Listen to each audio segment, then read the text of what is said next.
Good evening, everybody. How's it going? I know some of you may be morning as well, so I'm just going to say hello, everybody. I hope you're doing well. We are going to take a look at the lunar energy for today. I'm really curious to see what's coming through. I did a little bit of research before we started, as always, and I also realized we have a penumbral lunar eclipse as well, which is really subtle. So I want to see also how the subtle eclipse energy is affecting the mix of everything. So as you know, I like to keep these straightforward and fairly short. So we're going to do a past, present, and future energy, just seeing what this moon is bringing in. I'll do something special for the eclipse, and then we'll take a little bit of a pulse on all of the elemental energies. Let me all know how you're feeling in the chat as well. If there's any sort of consistent questions or feelings, I may address those as well. All right, let me just go ahead and get everything set up here, and we're going to get into the forecast, everyone. Welcome. Good to see you. Remember, as always, to hit the like and subscribe button so you never miss out on any of these unannounced impromptu live readings, because sometimes I like to just show up. I'm using a newer deck here, which is why it's not wanting to shuffle. Let's give it another chance. There we go. Okay, let's focus on past, present, and future and see what's coming through.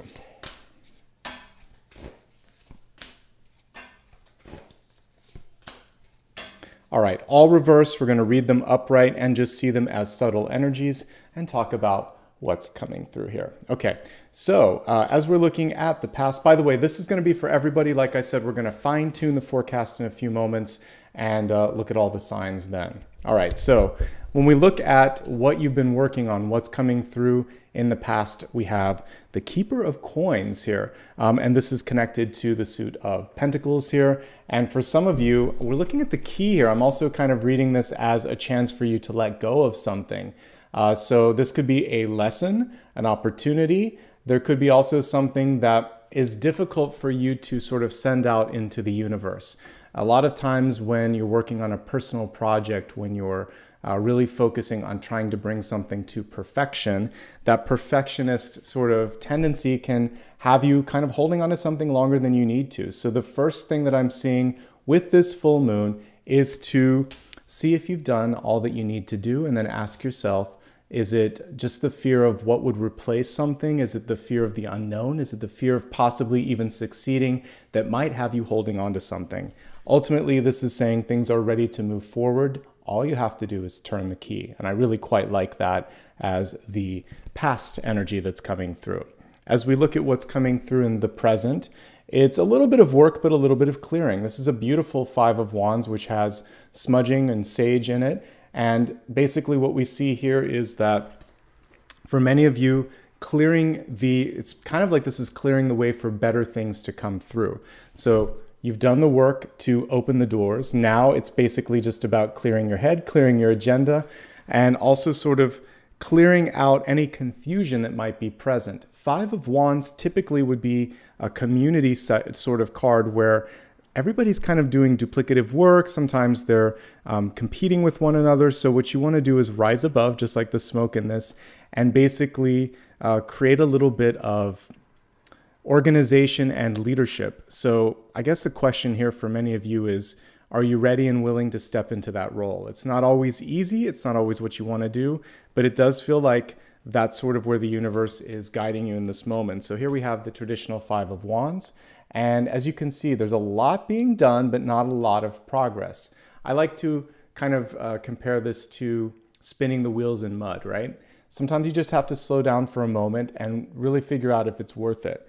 So a little bit of disorganization around you. Try not to get caught up in that, and I think that's going to be key. And then we have Temperance coming through here, clarity. 1 foot in, 1 foot out. So it is kind of about making sure that the ground is firm and ready for you to step into something new. Patience is key to this.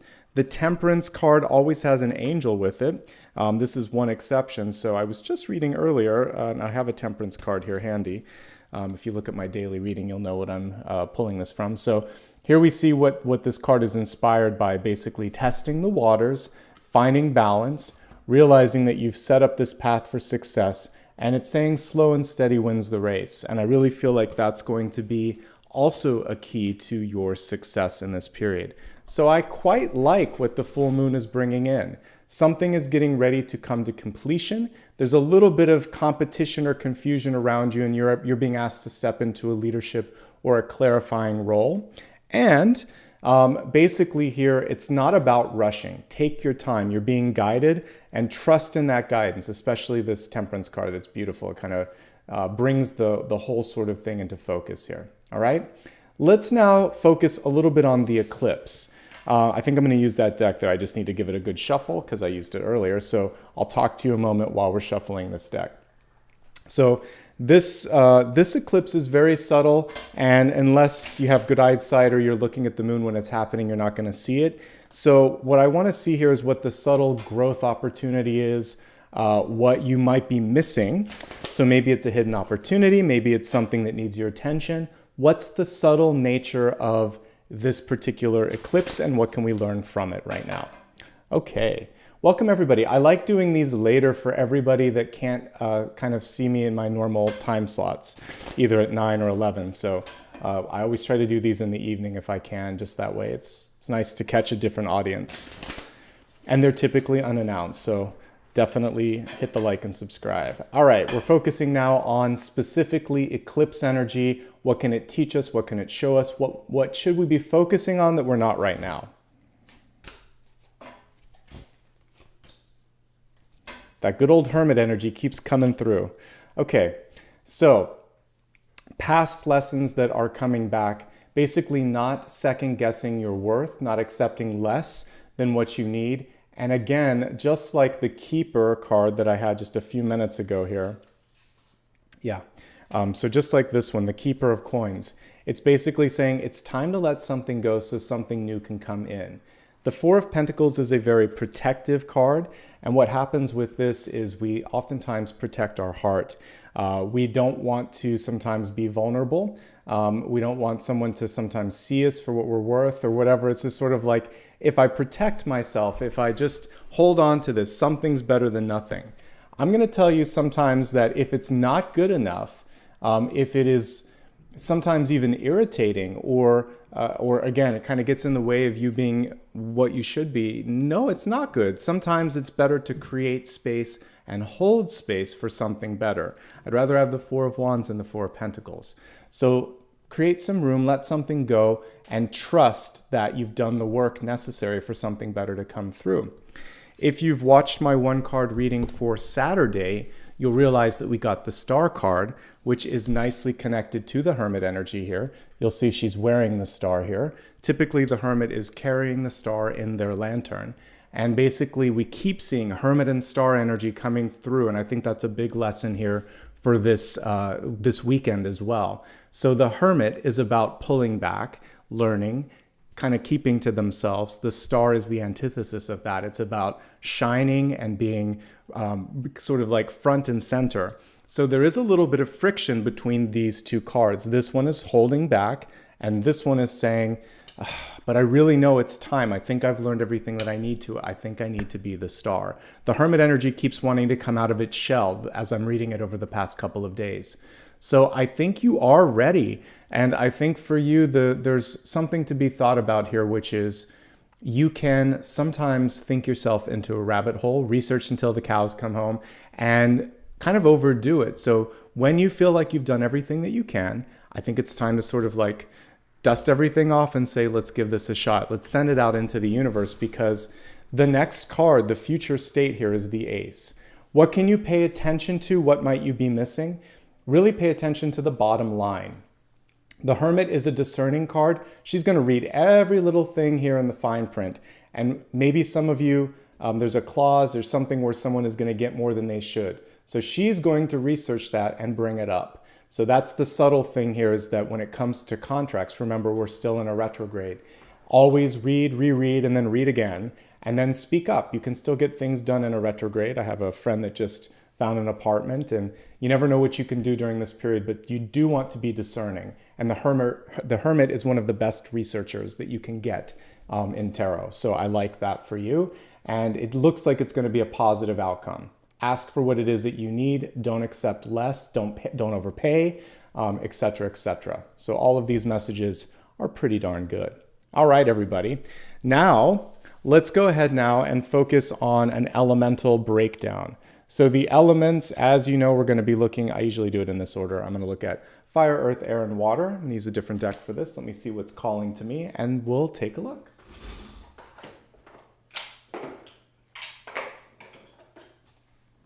Okay, here we go. Checking in on the elements again for this, for the eclipse today and also for the full moon. This is going to take you through the next week.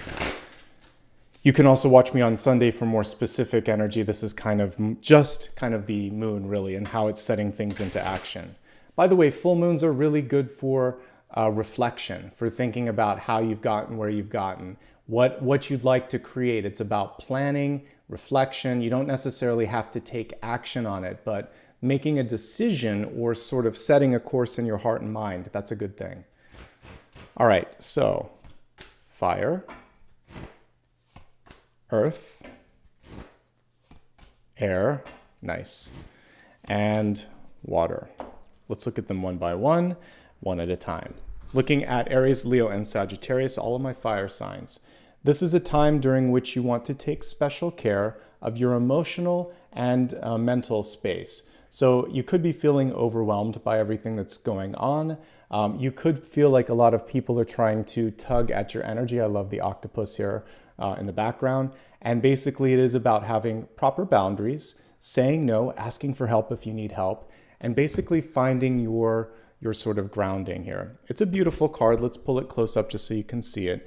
Basically, the Prince of Cups or Knight of Cups is all about your connection to creativity, really being emotionally empathetic and connected. But when it's reversed, it's saying something's kind of thrown you out of your normal happy zone. So whatever you need to do to find that grounding and that even footing, that's your priority in this moment in time. Today, if you're watching this and you're feeling a little bit overwhelmed, take a walk, have a good dinner, take an Epsom salt bath if you can do that as well. Listen to some music, light a candle, be kind to yourself. Create that sense of just basically nurturing yourself. Even if, especially if you're a parent and it's been crazy, when the kids go to sleep, take a little bit of extra time. Listen to something on your your headphones and just sort of like zone out a little bit and just take care of you. No matter how busy you are, tonight I would love for you to do something that is spoiling yourself. You have the encouragement and permission from the cards, the universe, and from me. That self-care is going to go a long way to allowing you to be the best possible version of yourself. So whether you're partnered, single, parent, volunteer, I don't care what's going on in your life.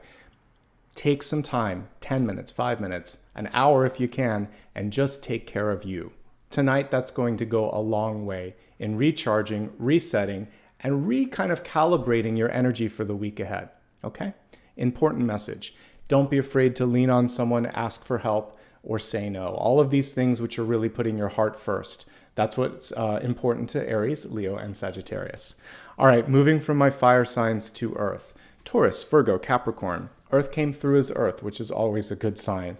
Now we have this Ace card in reverse, which is saying you don't have to accept the first thing that comes your way, whether it's an opportunity, an offer, whatever. If it's not good enough for you, you can say no.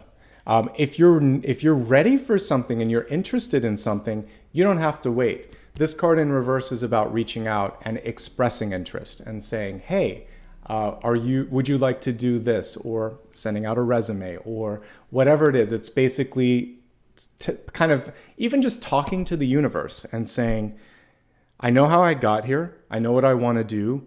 I'm ready for this. Show me the indication.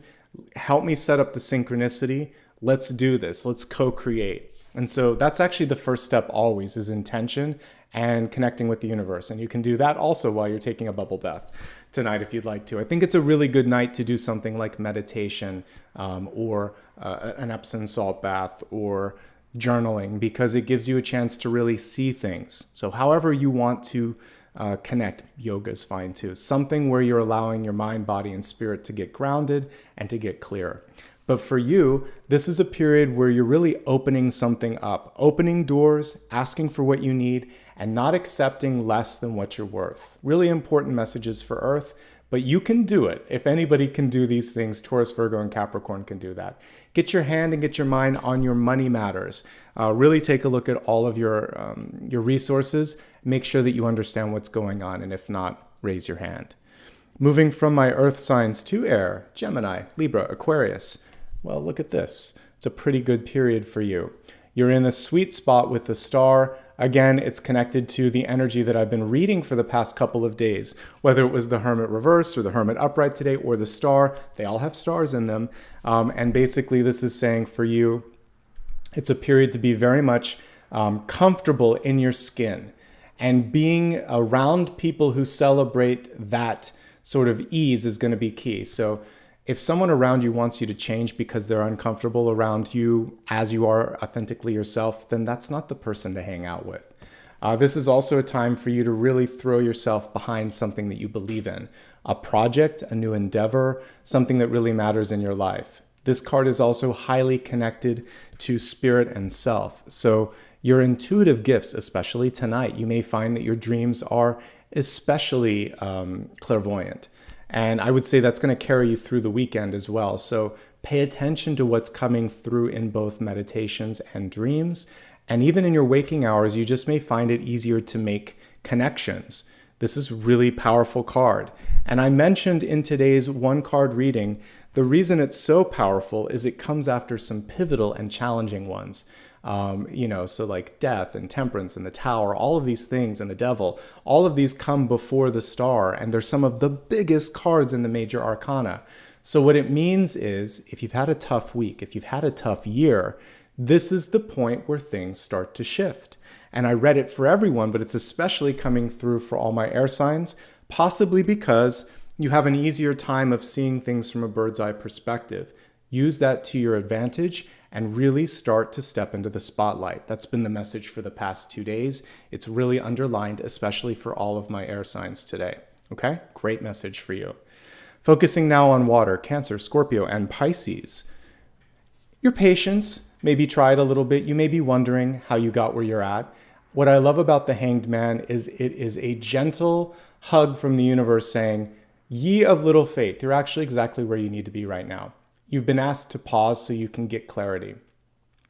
When we really kind of empathize with the hangman and put ourselves in their feet or in their shoes, as it were, they don't have shoes, so it really is in their body. What they're doing is seeing things from a different perspective, inside out, upside down, from the rear view, basically saying, oh, I hadn't thought of that, or I haven't thought about that for a while. So when you're facing a delay, a setback, or a no in your life, someone just basically not allowing you to go down the path you want to, you're quote unquote forced, but you're pushed to innovate. And that sort of, it's pushed innovation sometimes yields unexpectedly great results. So I would say for you, expect things to turn around. And once they turn around, then you're going to see kind of like much faster speed coming through. Going into the mythology of this, from the pause that Odin takes, he learns secrets, he learns insights that give him leverage, that give him special powers that others don't have. So imagine that this is just a chance to learn, to absorb, and to get this sort of superpower so you can supercharge the next part of your journey. Never push through the Hanged Man. If you rush it and if you try to make a decision before you've learned everything, you're going to have to come back and repeat it anyway. So slow down. The universe is saying, slow it down this weekend, take your time. And, even though it's not a research card, if you need to get more information, talk to other people, research all of that. Okay? And overall, these are great cards. If we just look at the four of them here, none of them are what I would call some of the lower frequency ones. This is just self-care. This is opportunity, this is authenticity, and this is patience. They're all things that you can easily deal with if you give yourself a chance to do that. Okay? Beautiful messages. I'm quickly going to look and see what you guys are talking about in the chat room for a second and see if there's anything that I need to address. So I wanted to see how all of you are doing. Some of you say you're feeling overwhelmed by a very small majority. So what I might do, looking at the poll here, is just to see how you can get over that feeling of being overwhelmed. And then we may wrap it up for today. I like to keep these short. All right, so in sort of the hopes of helping you not feel overwhelmed. What can I do to kind of help you see the opportunity? And that maybe is how we can look at this. What's the opportunity and how can you get over feeling overwhelmed?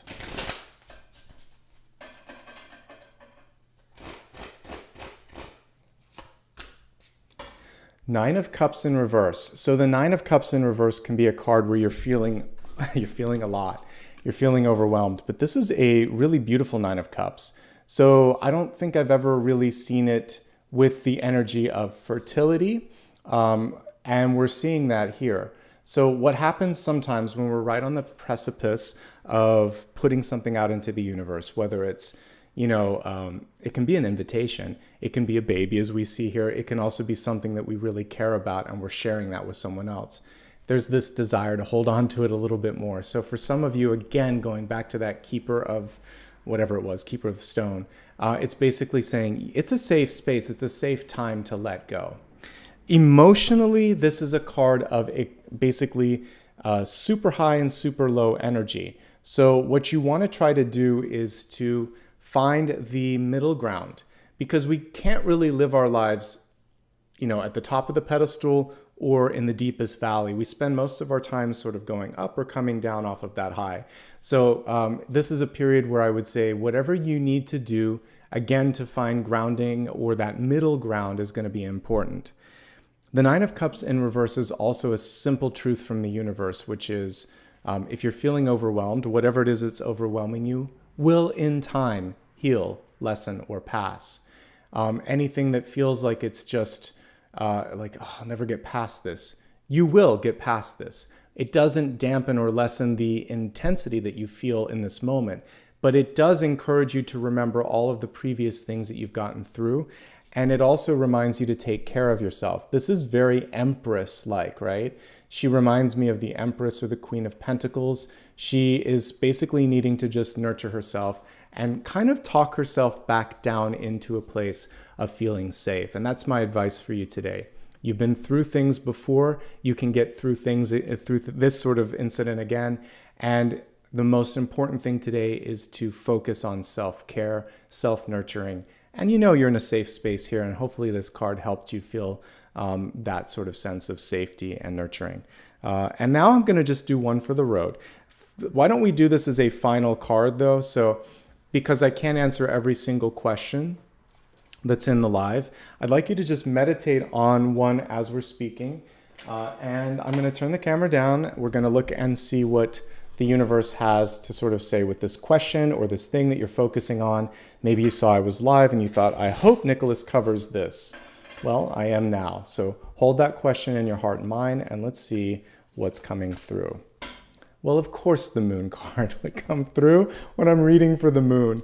So this moon is really interesting. We see sorceress here, and it is really about seeing through the veil of illusion. So when this card is reversed, it's basically saying, I see the truth and I see things for what they are. And know that you are seeing things accurately. If there's anything that you want to talk to someone about or want to talk about in general, the moon card double underlines, highlights, and circles that. And it's like, yes, that's it. Bring up those things that are inspiring or intriguing or even maybe making you feel anxious and talk about it. It's only when we sweep it under the rug that the moon energy gets intense. So if you see something for what it is, embrace that truth. If there's something where you're curious or anxious about it, talk to someone. Ultimately, what a great card to come through on a full moon, because it's also saying you are instinctively aligned to something that's going to be okay. Let's pull the traditional card while we do this, because I really want to focus on the imagery there. There's always a path to happiness, to kind of getting through whatever you need to get through, but there's a few obstacles in the way. And let's kind of end with advice on this, because this moon card is a great way to do this. So if you look at this, there are 3 or 4 elements that we can kind of take apart. The first one is what I've been talking about. If there's a fear or anxiety, the lobster and the water represent that, and it's about addressing that. Because the moon itself is a reflective energy. We even see the moon looking down towards that. So face your fears Educate and inform yourself because that's a way to move past fears or anxieties. We see a competitive energy, which we also saw with that Five of Wands with the smudging sticks here. And so this is basically saying on the path to success, we have to get past our fears, we have to get past competition, and sometimes conditioning, because we always have like a wolf or coyote and a dog. The dog represents training and conditioning. The wolf or the coyote represents instinct. And we have to walk the middle. This is really about walking the middle. It's even an answer to the Nine of Cups, finding the middle ground between the extremes. And if you can take that winding road towards the horizon, we see a kind of gateway here, an opportunity, something good is waiting for you. So the challenges are moving past fear, educating and illuminating whatever needs to be illuminated, moving past competition and conditioning, and continuing on the path. And that's my closing advice for today. It was very appropriate that we pulled the moon for the moon. And of course, the moon is always about reflection. And one last thing here is to be your own source of light. As much as I like the moon, I prefer the sun because it is its own light source. The moon comes through to show you that you're the one that's shining, basically. It's reflecting your light. During this period, we may experience some shadow energy or some fear, but the moon will help you get through that. It's going to help you see the way. Okay? Thanks, everybody. I hope you enjoy these. One thing that I'd like to kind of remind you of before we go, again, hit the like and subscribe if you haven't already. I do impromptus like this, and if you're subscribed, you can comment on things too, and that helps, and it's nice to see the community here. Join me on social media. I'll always put recaps there in case you miss something. A reminder that I don't offer any private readings, so don't get fooled by anyone that's offering that. Thank you in advance to those of you that gave back. I'm actually going to take a moment here before I wrap up and give a shout out to anybody that joined as a member or gave a super sticker or super chat. So let me do that now. A reminder on my schedule while I'm doing all of this. I'm here every Monday, Thursday, and Friday to read 1 month ahead. I'm here every Sunday to read 1 week ahead. And I always post a daily read, which is already live now, so you can look at the Saturday one. All right. Looks like we have a couple new folks that joined. So Raven, thank you for rejoining. Play Table Games, thank you, and Patricia as well. The last two are brand new. It's good to have you as a part of this community. For those who gave super stickers and super chat, let me do a quick shout out as well. So we have about 5 or so here, so thank you again. Play Table, oh, really appreciate that. You said you've been watching for years and you're finally able to give back. That means a lot. Thank you for being a longtime member. Beth Allen, I appreciate your contribution. Lee, Yesenia, and Anne Elizabeth. Thanks, guys. To my existing sort of members here as well, I want to say thank you. So we have Renee, we have Yuri, Linda. Let's see who else is here. Anybody else? Pearl. Thank you guys so much for being a part of this. I appreciate that. I hope you guys had a fantastic reading today. Lots of love and light. Thank you, Pearl, as well for that sticker. And I wish you all the best. I'll see you guys on the weekend. Take care. And this will be ready on replay later as well. All right, everyone. Have a good one. Bye-bye.